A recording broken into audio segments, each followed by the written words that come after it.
सम्मानित साथियों, जो साथी नारा लगा रहे हैं उनसे मेरा अनुरोध है कि प्रेस में नारा नहीं लगाया जाता है।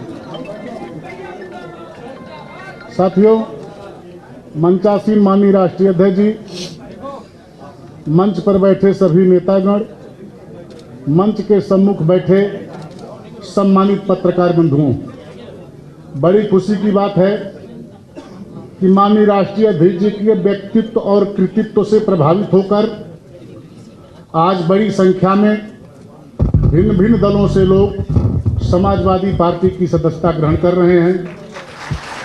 उन साथियों को मैं हृदय की गहराई से बधाई देता हूं और ये भरोसा दिलाता हूं कि ये जो कार्यक्रम चल रहा है वो अपने आप में सिद्ध कर रहा है कि 2022 में श्री अखिलेश यादव जी के नेतृत्व में समाजवादी पार्टी की प्रेजेंट बहुमत की सरकार बनेगी। अब जो साथी भिन्न भिन्न दलों से समाजवादी पार्टी की सदस्यता ग्रहण कर रहे हैं, क्रमवार उन साथियों का मैं नाम ले रहा हूं।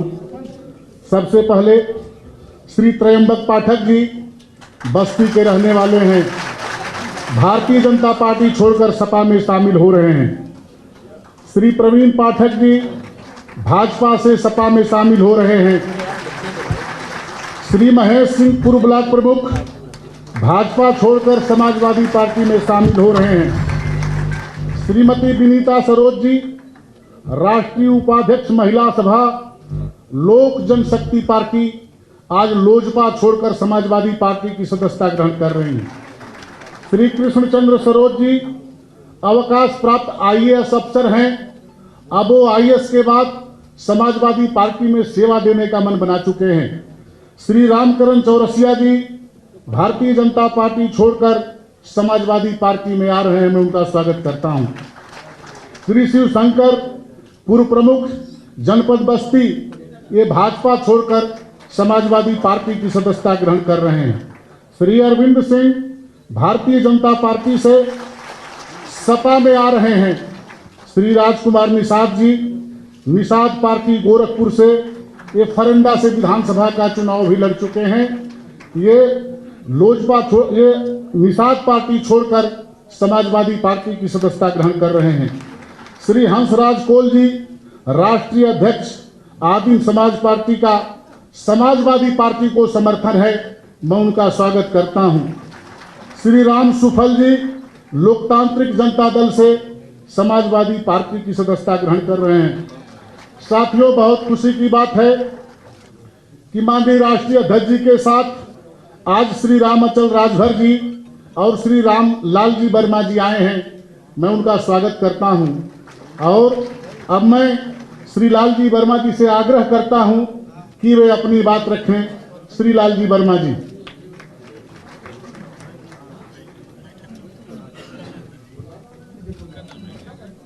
माननीय राष्ट्रीय अध्यक्ष जी, मंच पर बैठे हुए सभी नेतागण तथा पत्रकार बंधुओं, साथियों, मैं 25 साल से बहुजन समाज पार्टी में एक अनुशासित सिपाही की तरह और माननीय श्री रामाचल राजभर जी लगभग 35 साल से एक अनुशासित सिपाही की तरह पार्टी के प्रति निष्ठावान होकर कार्य कर रहे थे और बाबा साहब के सपनों के अनुसार समतामूलक भारत के निर्माण में योगदान करने का काम कर रहे थे। 3 जून को बहुजन समाज पार्टी की राष्ट्रीय अध्यक्ष आदरणीय बहन कुमारी मायावती जी ने हम दोनों लोगों को पार्टी से बाहर का रास्ता दिखाया। मैं उस समय कोरोना की बीमारी से ग्रसित था, पूरी तरह से ठीक भी नहीं हो पाया था। ऐसी स्थिति में पार्टी से निकालने का काम किया गया। हमने इन 3-4 महीनों में 3 जून से लेकर अब तक क्षेत्र में रहकर पूरे प्रदेश में विभिन्न लोगों से संपर्क करके जानने का प्रयास किया और ये पाया कि भारतीय जनता पार्टी का जो कुशासन है, जिस तरह से भारतीय जनता पार्टी ने प्रदेश में भ्रष्टाचार को बढ़ाने का काम किया है, अपराध बढ़े हैं, किसानों का उत्पीड़न हुआ है, यहाँ तक उनको कारों से कुचलने का भी काम किया जा रहा है। किसान की आमदनी दूनी करने की जगह पर किसान की लागत मूल्य 4 गुना करने का काम भारतीय जनता पार्टी की सरकार ने किया है। दलितों पिछड़ों के आरक्षण के साथ डाका डालने का काम भारतीय जनता पार्टी की सरकार ने किया है। और इन परिस्थितियों में मैं ये महसूस किया हम लोगों ने, मैंने और श्री रामचंद्र राजभर जी ने, कि आज भारतीय जनता पार्टी की इस कुशासन का विकल्प और समतामूलक समाज की स्थापना का कोई केंद्र बन सकता है तो समाजवादी पार्टी बन सकती है। इसलिए हम लोगों ने एक फैसला किया है। 7 नवंबर को अंबेडकर नगर जिले में अकबरपुर में भानुमती पीजी कॉलेज के मैदान में एक अपने समर्थकों का और सत्ता परिवर्तन करने वाले, चाहत रखने वाले लोगों का एक सत्ता परिवर्तन जनादेश रैली का आयोजन किया गया है, जिसमें हम और माननीय श्री रामचंद्र राजभर जी अपने तमाम साथियों के साथ, हजार साथियों के साथ 7 नवंबर को समाजवादी पार्टी के इस अपेक्षा से कि बाबा साहब के सपनों को साकार करने में, चौधरी चरण सिंह के सपनों को साकार करने के लिए, समतामूलक समाज की स्थापना के लिए और जिसकी जितनी संख्या है उसकी उतनी हिस्सेदारी की चाहत के दृष्टि से प्रदेश में एक समावेशी सरकार की स्थापना करने का काम करेगी।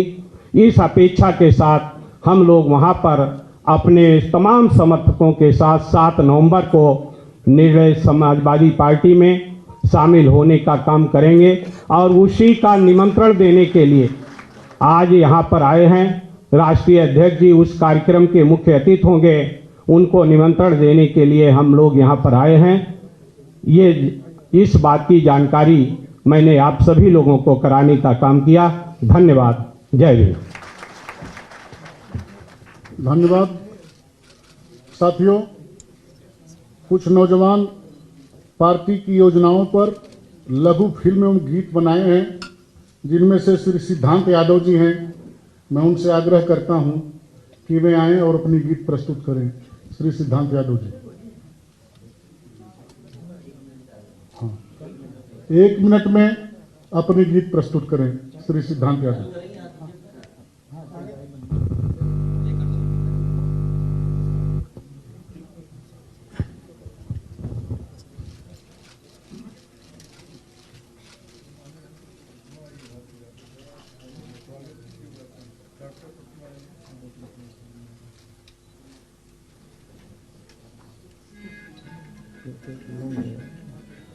दूसरा फाइल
हमारे दूसरे साथी पार्टी की नीतियों और कार्यक्रमों पर आधारित गीत बनाए हैं। उनमें श्री आनंद अग्रवाल जी एवं श्री राधे श्यामपाल जी, वे जहां भी हों आएं और अपनी गीत प्रस्तुत करें।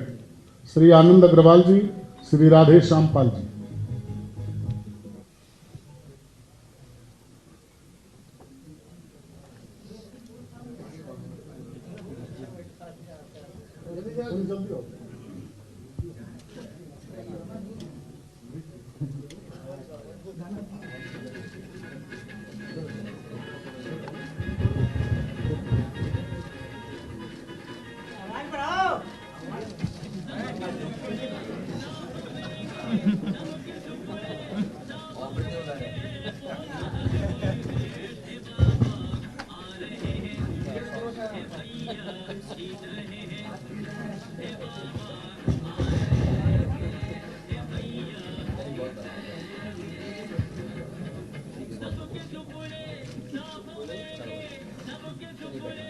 साथियों, माननीय राष्ट्रीय अध्यक्ष जी को इस अनुरोध के साथ कि अब हवाएं ही करेंगी रोशनी का फैसला, अब हवाएं ही करेंगी रोशनी का फैसला, जिस दिए में जान होगा वह दिया रह जाएगा।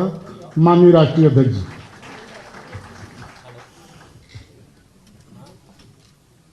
हमारे साथ मंच पर समाजवादी पार्टी के सभी हमारे नेतागण,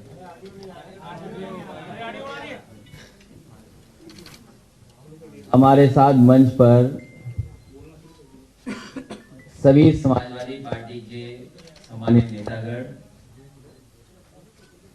आज बहुत ही खुशी का वक्त है। बड़ी संख्या में समाजवादी पार्टी में शामिल होने वाले नेता हैं। बड़ी संख्या में लोग आए हैं और लगातार समाजवादी पार्टी में शामिल होने वाले लोगों की संख्या बढ़ती चली जा रही है। जैसे जैसे चुनाव करीब आ रहा है,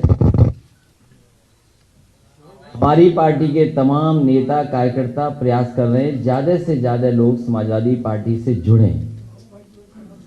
उसी कड़ी में मैं सबसे पहले पूर्व ब्लॉक प्रमुख बस्ती महेश सिंह जी का धन्यवाद देता हूं, बधाई देता हूं।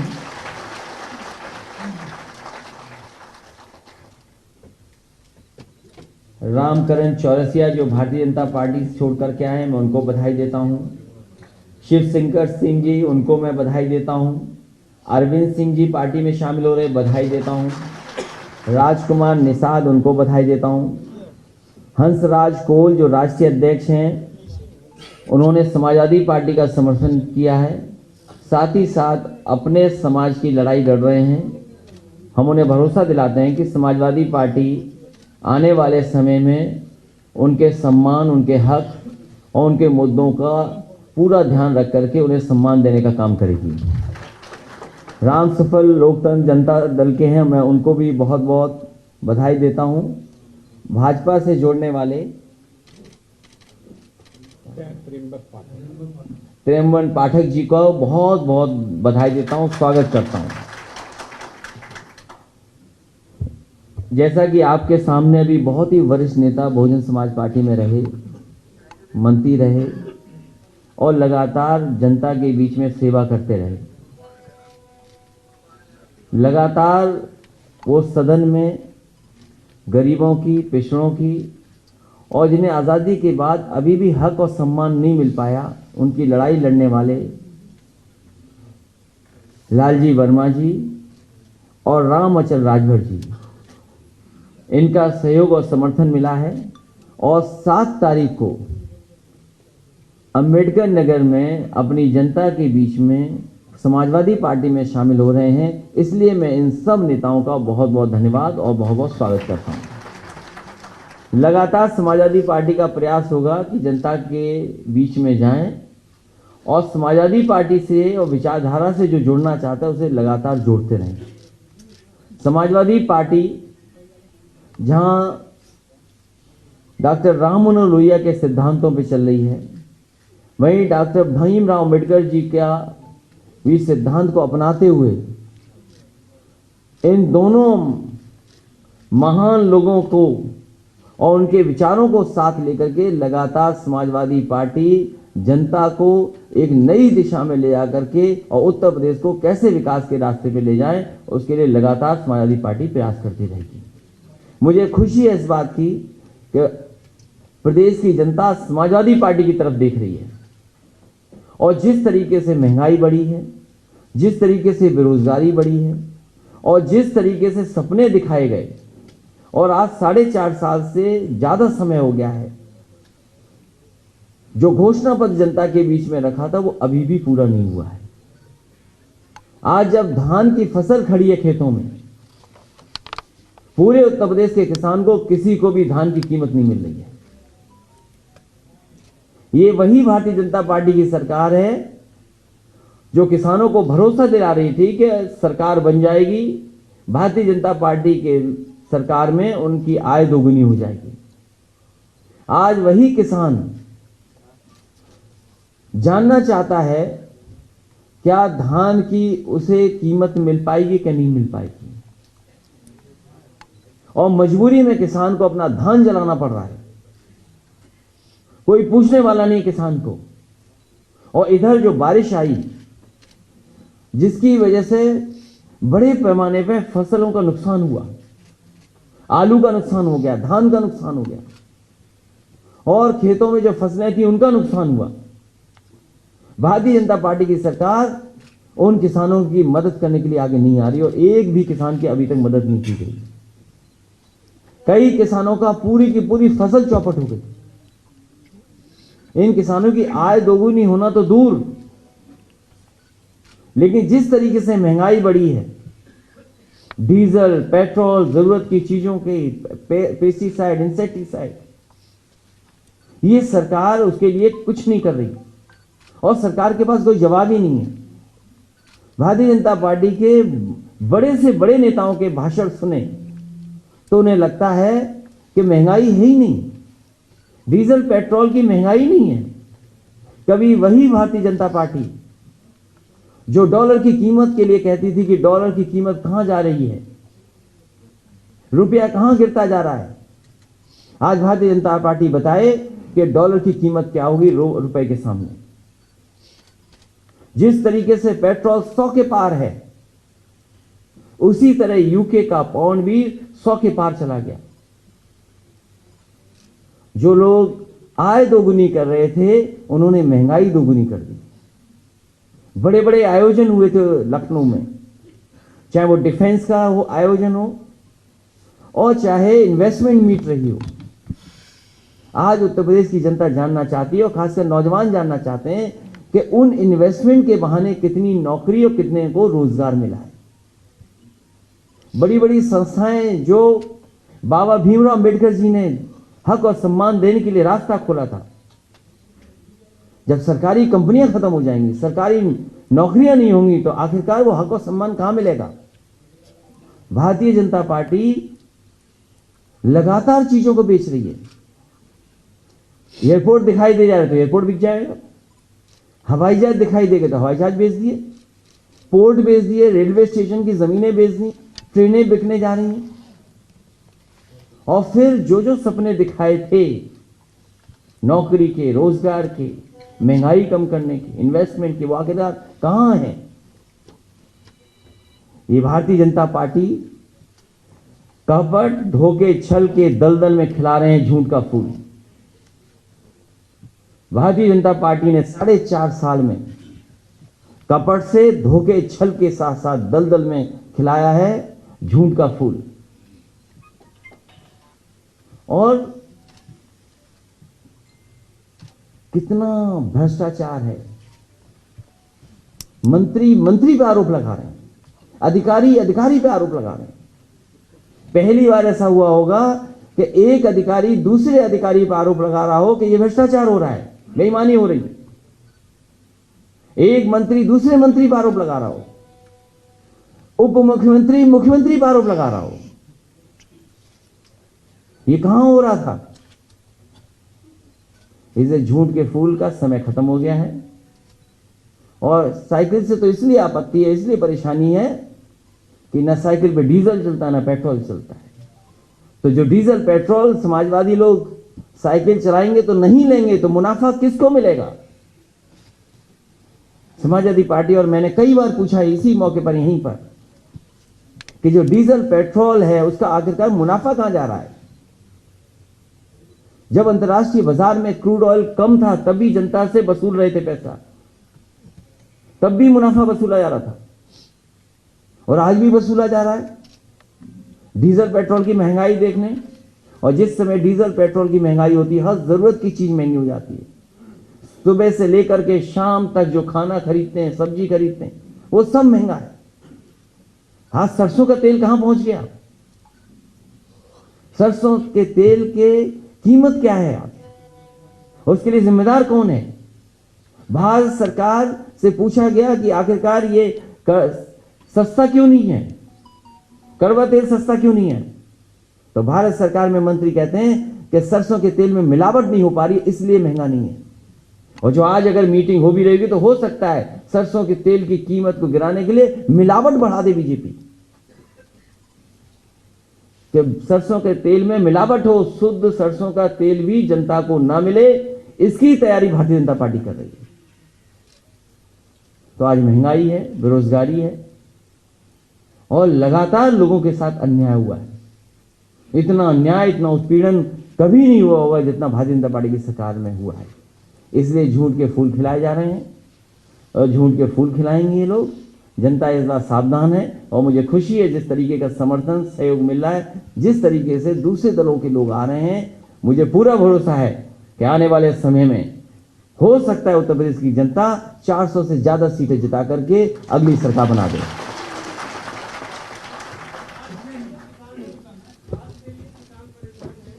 खाद को लेकर के ललितपुर में दुखद घटना हुई कि जहां किसान लाइन में लगा रहा उसकी जान चली गई। इस सरकार ने खाद खरीदने की कोई तैयारी नहीं की। जहां उत्तर प्रदेश सरकार, जो डबल इंजन की सरकार दिल्ली वाली सहयोग कर रही है, आखिरकार क्या वजह है कि किसान को डीएपी, किसान को खाद जब उसको जरूरत है तब नहीं मिल पा रहा है। और सरकार आखिरकार क्या कर रही है? डीजल पेट्रोल महंगा कर दिया, खाद महंगी कर दी, डीएपी महंगी कर दी और खाद की बोरी से भी चोरी कर ली। अखिलेश जी, प्रधानमंत्री मोदी अभी आए थे तो उन्होंने कहा कि समाजवादी पार्टी की सरकार में भ्रष्टाचार की साइकिल चलती थी, हम सुशासन दे रहे हैं। समाजवादी साइकिल को न पेट्रोल न डीजल की जरूरत है, न डीजल और पेट्रोल की जरूरत है। आखिरकार भारत सरकार ये बताए कि जो डीजल और पेट्रोल से मुनाफा कमाया जा रहा है, ये मुनाफा किसकी जेब में जा रहा है? क्योंकि साइकिल से आपत्ति यह है कि साइकिल जब चलेगी तो ना पेट्रोल ना डीजल, और जब पेट्रोल डीजल साइकिल नहीं खरीदेगी, नहीं पड़ेगा, तो मुनाफा नहीं मिलेगा उन्हें। और भ्रष्टाचार तो सोचिए, उप मुख्यमंत्री ने क्या मुख्यमंत्री के लिए चिट्ठी नहीं लिखी कि भ्रष्टाचार हुआ? क्या आईपीएस ने आईपीएस के लिए नहीं लिखा कि ट्रांसफर पोस्टिंग में पैसा लिया गया, उसकी जांच चल रही है? उप मुख्यमंत्री की लिखी हुई चिट्ठी, क्योंकि पिछड़े मुख्यमंत्री ने चिट्ठी लिखी थी, उसकी हो सकता है वो चिट्ठी कूड़ेदान में फेंक दी गई हो, क्योंकि पिछड़े जाति के उप मुख्यमंत्री ने कुछ जानकारी दी थी, कुछ जानकारी लेना चाहिए थी, आखिरकार उसकी जानकारी कहां है? तो सोचो, उप मुख्यमंत्री ने मुख्यमंत्री पर आरोप लगाए हों, वो चिट्ठी कहां है? आपको सार्वजनिक करनी चाहिए चिट्ठी। अगर ये सवाल आप पूछ रहे हो तो जिम्मेदारी आपकी भी बनती है कि वो मुख्यमंत्री की चिट्ठी मुख्यमंत्री के लिए लिखी गई, वो दिखाएं कहां है। और वो आईपीएस के ट्रांसफर को लेकर के जो भ्रष्टाचार हुआ था, उसकी जो जांच चल रही थी, उसकी रिपोर्ट कहां है?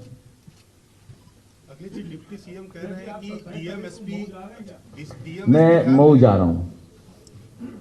सवाल इस पर एक ये है कि ओम प्रकाश राजभर कह रहे हैं उन्होंने 2 हेलीकॉप्टर बुक किया है, एक आप आएंगे, एक से वो आएंगे, तीसरा भी हेलीकॉप्टर। सवाल हेलीकॉप्टर का नहीं है, सवाल ये है कि ओम प्रकाश राजभर जी का दल और हमारे लालजी वर्मा जी, रामचंद्र राजभर जी, इंद्रजीत सरोज जी और इधर हमारे रामप्रसाद चौधरी जी, त्रिभुवन दत्त जी और राममूर्ति वर्मा जी सब एक मंच पे बैठे हैं और पीछे देखो कितने बड़ी संख्या में लोग बैठे कोई हैं। तीसरा साथी भी आएगा क्या? अब जब नेता जाते हैं तो हेलीकॉप्टर में सीट कितनी होती हैं? अखिलेश जी, प्रियंका गांधी कह रही है कि हम 10 लाख रुपए। देखिए, सबसे बड़ा आप ये सब बहुत महत्वपूर्ण सवाल है कि आज मेडिकल कॉलेज उद्घाटन हो रहे हैं। जिस समय जनता को दवाई की जरूरत थी, जिस समय उत्तर प्रदेश की गरीब जनता को इलाज की जरूरत थी, जिस समय उत्तर प्रदेश की जनता को ऑक्सीजन की जरूरत थी, उस समय उत्तर प्रदेश की सरकार कहां थी? उत्तर प्रदेश के गरीबों को, उत्तर प्रदेश की जनता को भारतीय जनता पार्टी ने अनाथ छोड़ दिया। और जो पहले से चल रहे मेडिकल कॉलेज, सहारनपुर का मेडिकल कॉलेज, क्या उसको पर्याप्त बजट मिल रहा है? बदायूं मेडिकल कॉलेज, क्या उसको पर्याप्त बजट मिल रहा है? यही केजीएमयू जो प्रेस्टिजियस इंस्टीट्यूशन है, क्या उसको पर्याप्त बजट मिल रहा है?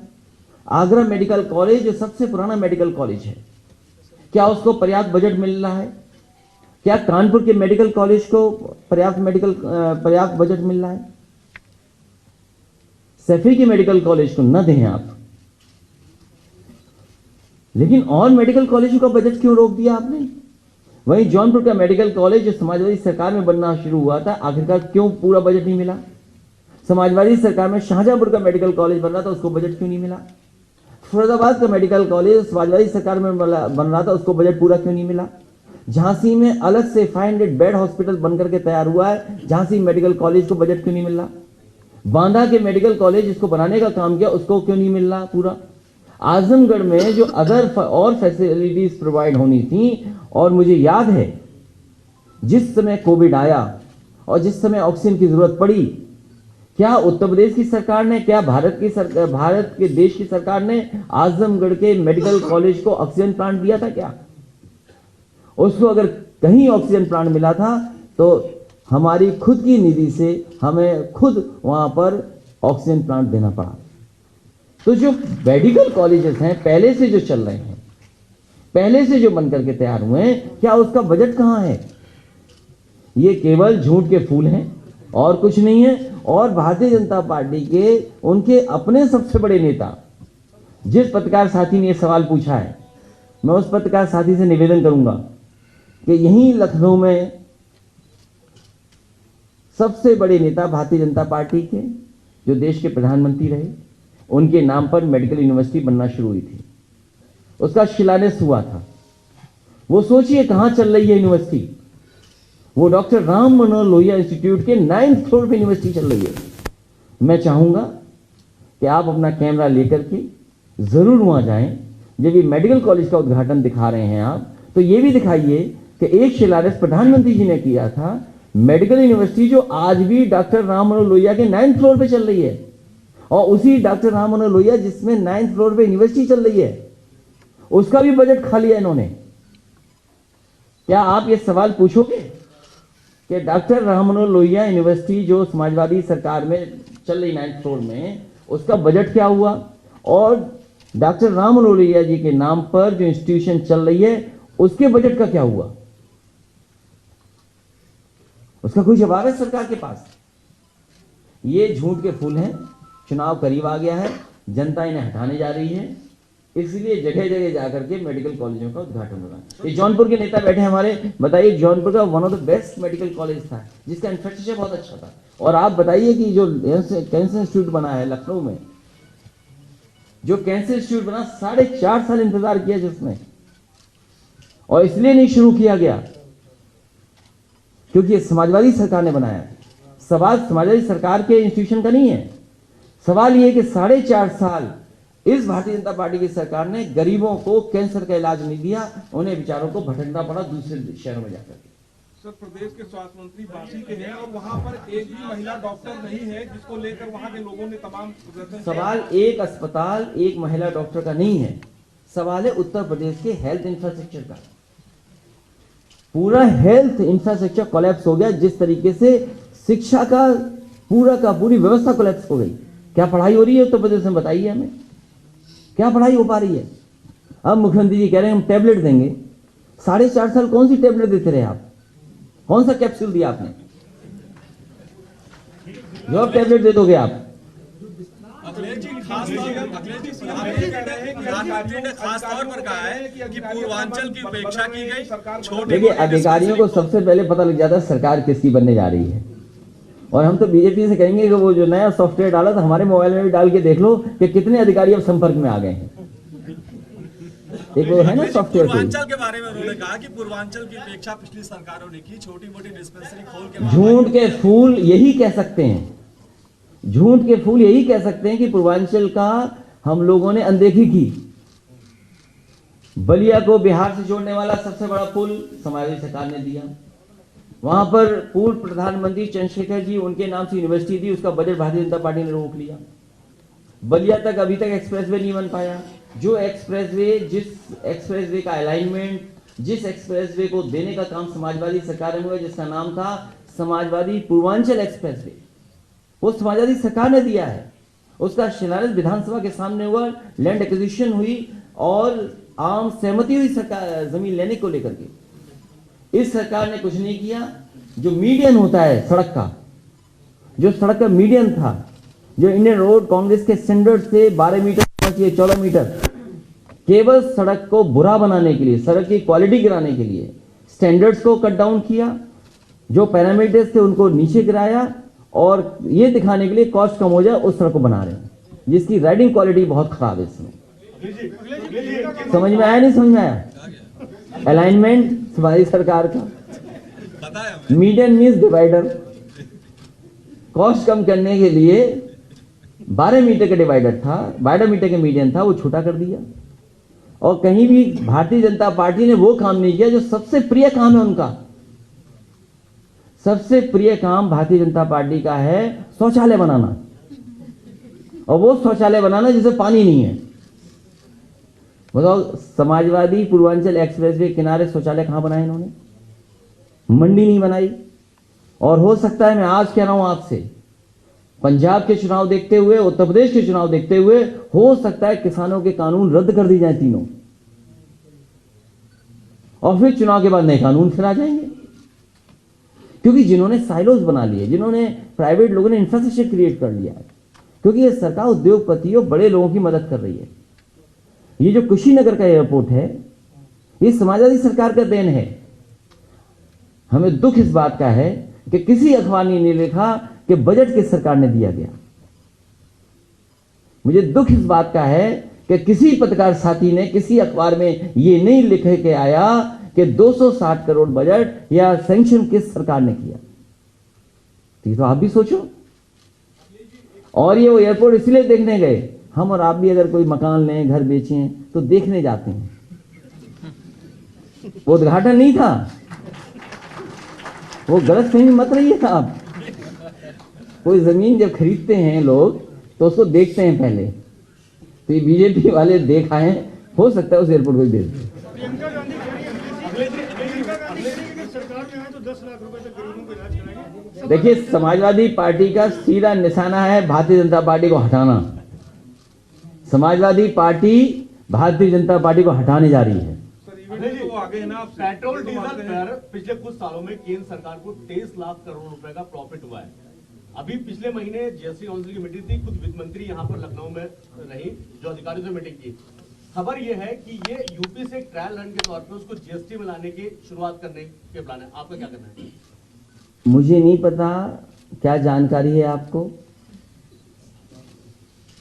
लेकिन अगर साइकिल चलाओगे तो डीजल पेट्रोल नहीं जरूरत पड़ेगी, तो मुनाफा किसका गया? अगर आम जनता साइकिल चलाने लगे तो किसका मुनाफा चला गया? सरकार को मुनाफा ही नहीं मिलेगा तो सरकार बड़े लोगों को कैसे पैसे दे पाएगी? और जहां तक सवाल जीएसटी का है, ये जानते हैं कि अगली सरकार इनकी बनने वाली नहीं है, इसीलिए गन्ने की कीमत क्या रखी? गन्ने की जो कीमत बढ़ाई सरकार ने, क्या बढ़ाई? क्यों बढ़ाया? क्योंकि वो जानते हैं गन्ने का तो देना ही नहीं है, भुगतान ही नहीं करना है। जब आज नहीं दे पाई जो सरकार, आज भी किसानों का 4000 करोड़ से ज्यादा बकाया है, तो इनके पास कोई प्लानिंग नहीं है। और ये जानते हैं कि इन्हें नहीं देना है, अगली सरकार को देना है। समझ गए आप बात? इसीलिए जनता को धोखा देने के लिए जीएसटी में ना, लेकिन ये सरकार वसूल लेगी पैसा।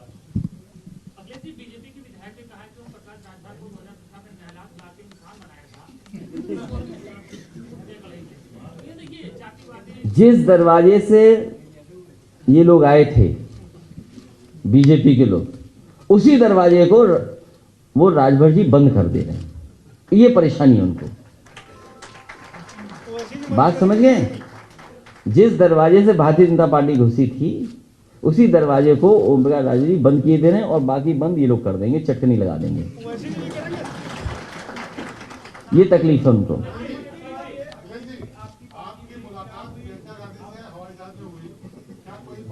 आपको क्या आपत्ति है? ये गलती हमारी है कि हम मास्क लगा करके और दूरी बना के रहें, न किसी को कोई पहचान पाए, न कोई किसी से मिले। ये कोई सवाल है आपका? बताओ। ये गलती अगली बार से मास्क लगा करके और दूरी रखेंगे। और अभी मैं इतना बुजुर्ग नहीं हुआ हूं कि मैं सुनाई ना दे मुझे कुछ, इसलिए उस बहस में मैं नहीं फंसना चाहता हूं।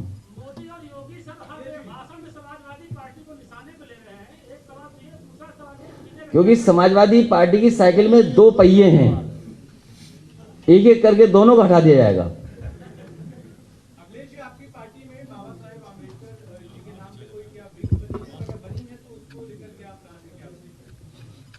ये सवाल पूछना ही हमारे उद्देश्य को पूरा कर रहा है। हमारी समाजवादी पार्टी की जिस तरीके से लोहिया वाहिनी हमारी है, बाबा साहब भीमराव अम्बेडकर जी के नाम पर भी एक प्रकोष्ठ का गठन हुआ है, और जिसमें कि जिस तरीके से समाजवादी पार्टी की हमेशा लड़ाई रही, संघर्ष रहा कि सभी वर्गों को जोड़ें और समता मूलक समाज का निर्माण हो, इक्वलिटी आए, प्रॉस्पेरिटी आए, डिस्पैरिट भेदभाव खत्म हो। इसलिए कोशिश है कि हर समाज के लोगों को जोड़ें, इसलिए एक वाहिनी भी बनाई गई है। धान के किसान अखिलेश जी पंजाब समेत दूसरे राज्यों में जाकर के माल बेच रहे हैं, ये नौबत क्यों आन पड़ी आपको? सवाल ये है कि उत्तर प्रदेश की सरकार को जब धान खरीदना है तो धान नहीं खरीद रही, जिस समय खाद उपलब्ध करानी है किसानों को तो खाद नहीं दे पा रही है, डीएपी है नहीं, डीजल पेट्रोल महंगा कर दिया, बिजली का बिल महंगा कर दिया, नौजवानों के हाथ में नौकरी रोजगार नहीं है। इसीलिए भाषणों में आप झूठ के फूल खिलते हुए नजर आएंगे आपको। अखिलेश जी, यूपी एग्रो एक कृषि विभाग के अंदर एक विभाग है उत्तर प्रदेश में, महीनों से वहां के कर्मचारियों को वेतन नहीं मिला। भाजपा रही और कुछ महीने तो किसी को वेतन नहीं मिलेगा। भारतीय जनता पार्टी के कई विधायकों ने बिना मांगे आपको समर्थन दिया, क्रॉस वोटिंग की, हालांकि ये बात नहीं मांग रहे थे दिल्ली के लोग। आज हम और आप लोग, अक्टूबर खत्म हो गया है, नवंबर, दिसंबर, जनवरी में तारीख आ जाएंगी, वोटर लिस्ट नई छपने वाली है। सब विधायक, पूरे उत्तर प्रदेश की जनता इंतजार कर रही है नई सरकार। इसलिए लक्ष्य है कि उत्तर प्रदेश में नई सरकार बनी, भारतीय जनता पार्टी हटे, इसका सफाया हो। प्रियंका जी 20 लाख नौकरियों की बात समाजवादी पार्टी का मैनिफेस्टो आ रहा है, उसमें समाजवादी पार्टी के क्रेडिबिलिटी ये तो है, पॉलिटिकल क्रेडिबिलिटी कम से कम ये तो है कि जो समाजवादी पार्टी कहती है वो करके दिखाती है, और कई ऐसे काम भी करती है जो हमारे घोषणा पत्र में नहीं होते हैं। उदाहरण के लिए लखनऊ की मेट्रो है, अगर ये समाजवादी पार्टी के घोषणा पत्र में नहीं थी, लेकिन जरूरत समझा कि एक शहर को, बड़े शहर को एक पब्लिक ट्रांसपोर्ट दिया जाए, अच्छा पब्लिक ट्रांसपोर्ट दिया जाए, सेफ पब्लिक ट्रांसपोर्ट दिया जाए, वो दे करके दिखाया। और सोचिए, एक केवल सेक्शन में चली है तो क्या 4000 से ज्यादा इंजीनियर या उसके आसपास नौकरी मिली कि नहीं मिली? यही आपका एचसीएल जो बगल में खुला है, उसमें जो टारगेट है, अभी 4000 से ज्यादा डायरेक्ट नौकरियां मिली कि नहीं मिली? जो बाबा मुख्यमंत्री जी हैं, सैमसंग के बारे में क्या जाने, वो क्या जाने सैमसंग के बारे में? और क्या कहते हैं, सैमसंग बोले क्या है? सैमसंग को लाने का काम, उसका एक्सटेंशन होने का काम, मुझे अच्छी तरह याद है कि सैमसंग का प्लांट तमिलनाडु जा रहा था। उस समय वहां की मुख्यमंत्री जयललिता जी थी, कुछ सहूलियत दे रही थी वो सरकार। उस समय जो सैमसंग के अधिकारी आए, मैंने उनसे कहा कि हम उनसे बेहतर आपको सहूलियत देंगे, ये सरकार आपके साथ खड़ी होगी। और उसका परिणाम ये है कि सैमसंग का एक्सपेंशन प्लांट लगा नोएडा में। सोचते हो क्या नौकरी मिली होंगी वहां पर? 3 मैंने उदाहरण दिए आपको। तो समाजवादी पार्टी कम से कम उत्तर प्रदेश को वर्ल्ड क्लास बेस्ट इंफ्रास्ट्रक्चर दिया है। बेस्ट इंफ्रास्ट्रक्चर है उत्तर प्रदेश के पास, जो समाजवादी सरकार की देन है। ये जो आपके एक्सप्रेसवेज हैं जो डिफाइन हो रहे हैं आज, ये एक्सप्रेसवे हैं जो समाजवादी पार्टी ने दिए, और इतने बड़े दिए 341। जहां तक समाजवादी पार्टी ने लैंड एक्विजिशन किया गाजीपुर में, वहां से 1 मीटर आगे लैंड एक्विजिशन नहीं किया बहुजन समाज पार्टी, वो ये इस सरकार ने, भारतीय जनता पार्टी ने। क्या कल्पना कर सकते हो आप? वर्ल्ड क्लास क्या देना चाहते हैं, और अब चुपचाप अकेले में वो प्रैक्टिस हो रही है 3x660 super critical thermal plant, अकेले में प्रैक्टिस हो रही है। सोचिए बोलने की, जब सरकार चली जाएगी तब। मैं सभी ये सवाल केवल यहाँ पूछते हो कि दूसरी प्रेस में भी करते हो? वहाँ बैन हो गए आप? पार्टी कार्यालय के बाहर एक पोस्टर बड़ा होर्डिंग लगा है, लिखा है आ रहा हूँ मैं, आपकी तस्वीर है, काउंटडाउन वॉच चल रही है, 143 दिन, इतने घंटे, इतने मिनट। ये आप ध्यान से नहीं देख पाए, उसका मतलब कोई रिसर्च वर्क नहीं करते हो आप। ये पुराने पत्रकार साथी हैं, ये जानते होंगे कि जिस समय समाजवादी पार्टी एक्सप्रेसवे बना रही थी, तो इसी तरह अधिकारियों की ऑफिस में काउंटडाउन की घड़ी लगा दी गई थी। इसी तरह जब मेट्रो बन रही थी तब भी इससे घड़ी लगा दी थी। समझ लो 2 तो उदाहरण हम लोगों ने पेश किए हैं कि रिकॉर्ड टाइम में चीजें बनाई हैं। इसलिए घड़ी भी जिसने लगाई उसको बधाई देता हूं, वो जानता है कि सरकार आ रही है।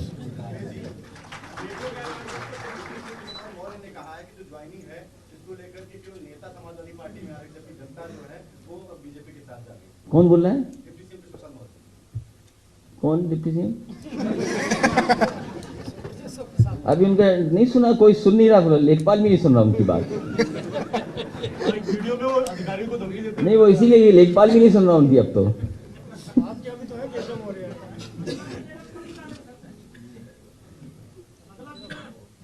मैं आप सब पत्रकार साथियों का धन्यवाद देता हूं, और एक बार फिर जो समाजवादी पार्टी में अलग दलों से शामिल होने आए हैं, मैं उन सबको समाजवादी पार्टी में शामिल होने के लिए बधाई देता हूं, उन सब का मैं स्वागत करता हूं, और मुझे उम्मीद है कि आने वाले समय में जनता को लगातार जोड़ेंगे, जिससे बहुमत की सरकार, और जिस तरीके से जनता की भावना है कि 400 से ज़्यादा सीटें भारतीय जनता पार्टी को हराएगी और जिताएगी, उस भावना के साथ काम करेंगे। मैं अपने दोनों पत्रकार साथी जिनका जन्मदिन है, अच्छा एक मिनट, हाँ माफ़ करिएगा, वहाँ से कुछ नारे बने हैं, वो नारे कहना चाहती हैं, इसलिए वो नारे कहें। उस नारे कहने से पहले 2 साथी हैं जिनका जन्मदिन है, मैं दोनों पत्रकार साथियों को बहुत बहुत बधाई देता हूँ, शुभकामनाएं देता हूँ।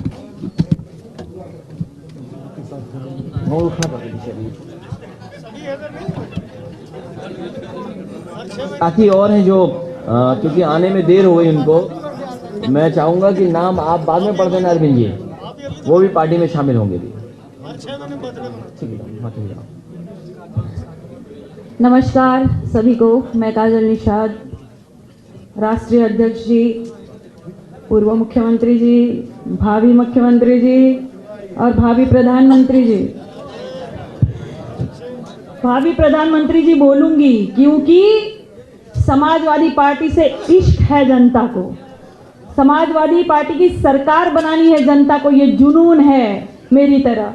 तो ये जितने भी कार्य हुए हैं भाजपा में, जो अत्याचार के कार्य हुए हैं जनता पर, तो अब जनता को तय करना पड़ेगा, जनता को निर्णय करना पड़ेगा कि अब जनता ताली थाली गाजा बाजा वाली सरकार चाहती है कि सड़क से संसद तक की लड़ाई लड़ने वाली समाजवादी पार्टी की सरकार चाहती है। तो ये आपको तय करना पड़ेगा, आपको निर्णय करना पड़ेगा कि आप विनाशकाले विपरीत बुद्धि वाली और महिलाओं का चीर खींचने वाले दुशासन और दुर्योधन की सरकार चाहते हैं कि महिलाओं की लाज रखने वाले भगवान श्री कृष्ण के वंशज यदुवंशी के सुपुत्र अखिलेश यादव जी की सरकार चाहते हैं। जय समाजवाद। और आप सबको मेरे साथ साथ देना पड़ेगा और बोलना पड़ेगा कि नहीं चाहिए भाजपा। यही नारा आज का खाकर नहीं आए का, हम भी तो चाय पीकर आए हैं। यही नारा आज का, नोटबंदी की मार का, कोरोना के काल का, ताली थाली बाजा का, अत्याचारी राजा का, जुमलों की बौछार का, ऑक्सीजन की मार का, गंगा जी की लाशों का, बाबा जी के झांसों का, महंगा सब्जी दाल का, पेट्रोल डीजल आज का, महंगा गैस रसोई का, महिला अत्याचार का, अपराधी के राज का, दुशासन है आज का, दुर्योधन है आज का, सुनवाई नहीं आपका, अरे मेरा है ना आपका, नहीं चाहिए नहीं चाहिए नहीं चाहिए भाजपा, जय समाजवाद। ये इश्क जुनून दिखाइएगा, सिर्फ और सिर्फ साइकिल को याद रखिएगा। कोई भी प्रत्याशी हो ना, अपना मन मुटाव भूल कर सिर्फ माननीय अध्यक्ष जी का चेहरा याद रखिएगा, विकास याद रखिएगा, और हमें समाजवादी की सरकार बनानी है। पत्रकार महोदय, आपका भी बहुत बहुत धन्यवाद। मैं आपसे कहना चाहती हूँ कि जितने समाजवादी के कार्य है दिखाना शुरू कीजिए, गांव में घर घर दिखाना शुरू कीजिए। 1090 की बात हो, 108 की बात हो, 102 की बात हो, यूपी 100 डायल की बात हो, जितने समाजवादी की योजनाएं हैं डोर टू डोर पहुंचाने का काम करिएगा। बहुत बहुत धन्यवाद। धन्यवाद साथियों। आज बड़ी संख्या में बहुजन समाज पार्टी छोड़कर समाजवादी पार्टी की सदस्यता ग्रहण कर रहे हैं। उन साथियों के नाम में प्रमुख नाम आजाद सिंहपुर जिलाध्यक्ष सहारनपुर मंडल, श्री शकील कुरैशी पूर्व मंडल अध्यक्ष आगरा।